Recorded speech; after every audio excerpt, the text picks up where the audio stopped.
क्या आपका प्रेगनेंसी का ये चौथा महीना चल रहा है? तो आज इस वीडियो में हम जानेंगे प्रेगनेंसी के चौथे महीने के सिम्टम्स के बारे में, बच्चे की बढ़त के बारे में, इस टाइम के टेस्ट अल्ट्रासाउंड इन्वेस्टिगेशंस के बारे में और आखिरी में मैं बताऊंगी कि इस टाइम पे आप क्या क्या कर सकते हैं। सो ये हमारी सीरीज़ है प्रेगनेंसी मंथ बाय मंथ। और सो फोर्थ मंथ रफली शुरू होता है 12-13 हफ्ते से लेकर 16-17 हफ्ते के बीच में। इस दौरान सिम्टम्स क्या अनुभव करते हैं आप? जो नोज़िया वॉमिटिंग है वो मोर और लेस इस टाइम तक सेटल्ड होता है, तो आपकी फूड क्रेविंग्स जो है वो शुरू हो जाती है। और कभी कभी गैस्ट्राइटिस, एसिडिटी और कॉन्स्टिपेशन की प्रॉब्लम्स कुछ फीमेल्स फेस करती हैं। इसके लिए ज़रूरी है कि आप अपना वाटर इनटेक अच्छा रखें और अपनी डाइट में फ्रूट्स और सैलड्स का इनकॉर्पोरेशन रखें। Second, regarding the growth of the breast and abdomen, अब क्योंकि बेबी की ग्रोथ भी बढ़ रही होती है, इस पर खिंचाव होता है, तो कुछ स्ट्रेच मार्क्स इस टाइम पे अपीयर होने शुरू होते हैं, जिनको प्रिवेंट करने के लिए आपको अपना हाइड्रेशन और स्किन को मॉइस्चराइज रखना ज़रूरी है।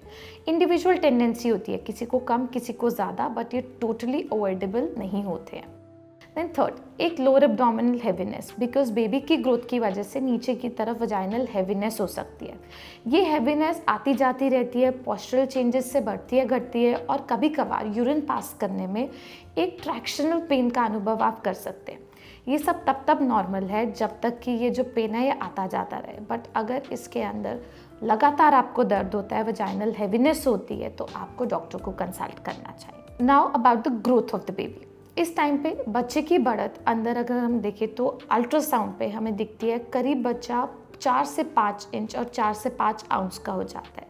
बच्चे की मसल डेवलपमेंट अच्छे से होने लगती है इस टाइम पे, तो मूवमेंट्स जो हैं, हाथों का बंद होना खुलना, हाथों का मुड़ना, वो सब ज़्यादा अच्छे से अपीयर होता है। बेबी के आसपास जो लाइकर है, जो पानी है, वो अच्छे से दिखने लगता है। बेबी के फेशियल फीचर्स इस टाइम पे डेवलप होते हैं, माउथ डेवलप होना शुरू होता है और बेबी पे हेयर ग्रोथ होती है। बेबी का सेक्स इस टाइम पे डिफाइन हो चुका होता है और जो सेक्सुअल ऑर्गन्स हैं उसमें से सेक्सुअल हार्मोन्स रिलीज होते हैं, जिसकी वजह से कभी कभी फीमेल में भी चेंजेस दिखने शुरू हो जाते हैं। रिगार्डिंग इन्वेस्टिगेशंस एंड अल्ट्रासाउंड, सो इस टाइम पे कोई अल्ट्रासाउंड वैसे ज़रूरी नहीं होता, बट अगर आपकी पिछली प्रेगनेंसी में या पिछले अल्ट्रासाउंड में कोई प्रॉब्लम आई है जिसके चलते हमें कोई अर्ली एनॉमली स्कैन की ज़रूरत है, तो वो 16 हफ्ते के करीब कराया जाता है। या सर्वाइकल लेंथ, अगर पहले हमें पता हो कि शॉर्टन रही है पिछली प्रेगनेंसी में, तो इस टाइम पे सर्वाइकल लेंथ यानी नीचे का रास्ता कितना लंबा है या छोटा है, या मिसकैरेज का क्या रिस्क है, उसके लिए अल्ट्रासाउंड कराया जाता है। ब्लड टेस्ट हर 3 महीने में रिपीट किए जाते हैं, तो इस टाइम पे हीमोग्लोबिन का चेकअप होता है, यूरिन के अंदर प्रोटीन तो नहीं है, कोई इन्फेक्शन तो नहीं है, और जीसीटी जिसे 75 ग्राम ग्लूकोज लेने के बाद 2 घंटे का ब्लड शुगर देखा जाता है, वो हर 3 महीने में एक बार टेस्ट किया जाता है। नाउ इस टाइम पे आप क्या क्या कर सकते हैं? ये जो टाइम पीरियड है, जो आपका सेकेंड ट्राइमेस्टर, ये एसेंशली हनीमून पीरियड कहलाता है, क्योंकि इस टाइम पे आपके एनर्जी लेवल्स बेटर हो जाते हैं, नोज़िया वॉमिटिंग सेटल हो जाता है, आप अच्छे से खा पाते हैं, आप रूटीन के काम अच्छे से कर पाते हैं, बट ओवर एक्सर्ट नहीं करना चाहिए इस टाइम पे अपने आप को। ट्रैवल प्लान्स अगर आपके कोई डेफर्ड हैं, अगर आप कोई बहुत ज़रूरी ट्रैवल है, तो इस टाइम पे आप वो कर सकते हैं। कोई डेंटल ट्रीटमेंट है जो आपने डेफर किया हुआ है शुरू के 3 महीने में, वो अभी कराया जा सकता है। सो मोर और लेस ये वाला टाइम पीरियड सेफ होता है बच्चे की तरफ से। रिगार्डिंग सप्लीमेंट्स, दवाइयों की बात करें तो आपके डॉक्टर आपके फर्स्ट ट्राइमेस्टर पूरा होते ही आयरन और कैल्शियम सप्लीमेंट स्टार्ट करते हैं, और कभी कभार प्रोटीन भी इस टाइम पे ऐड किया जाता है।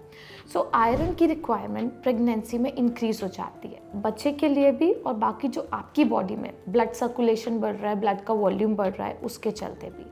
सो आयरन सप्लीमेंटेशन इस टाइम पे लेना चाहिए, और आयरन की गोली रात को सोते हुए लेना बेटर रहता है, या खाना खाने से पहले या खाना खाने के 3 घंटे बाद। साथ ही कैल्शियम और कैल्शियम के साथ विटामिन डी सप्लीमेंटेशन, ये भी इंपॉर्टेंट है। इवन इफ अगर आप 1 ग्लास दूध रोज पी रहे हैं, तो कैल्शियम सप्लीमेंटेशन भी इस टाइम पे स्टार्ट होता है, बट आयरन और कैल्शियम की दवाई एक साथ नहीं लेनी चाहिए। यदि आपका 4th मंथ चल रहा है और आपके कुछ और सिम्टम्स जो आप अनुभव कर रहे हैं उनके बारे में हमसे जानना चाहते हैं, तो ज़रूर कमेंट्स में लिखें। We would be happy to answer.